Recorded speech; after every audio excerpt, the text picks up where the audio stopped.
اللہ ہم سب کی اور پوری انسانیت کی حفاظت فرمائے۔ لیکن پاکستان میں بحران جس طریقے سے بڑھتا ہوا نظر آ رہا ہے، اس میں ایک بڑا جو مسئلہ درپیش ہوگا وہ یہ ہوگا کہ عام لوگ تو حکومت کے حکم کے مطابق گھروں میں بیٹھ جائیں گے اور احتیاط کر لیں گے،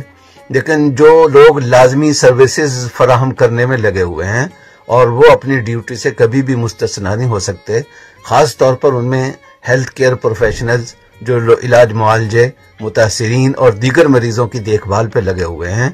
ان کا مسئلہ بہت بڑا ہے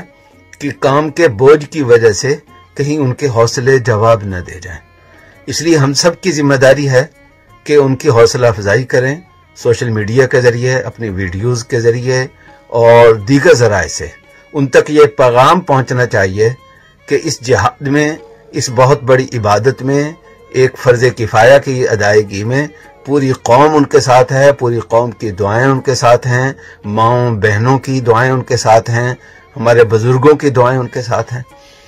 خاص طور پر عیادت مریض کے حوالے سے احادیث بہت زیادہ ہیں اور مریض کی دیکھ بھال کا اجر و ثواب بہت زیادہ بیان کیا گیا ہے۔ ہمارے علماء کو چاہیے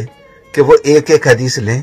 اور ان پر مشتمل ویڈیو یا اور کوئی چیز بنا کر وہ لوگوں میں پھیلانے کی کوشش کریں، تاکہ ہمارے ان ہیروز تک، ہمارے ان مجاہدوں تک یہ باتیں پہنچ سکیں، ان کا حوصلہ بلند رہے۔ ان کے حوصلے کی بلندی ہی سے ہم سب کچھ ہیں۔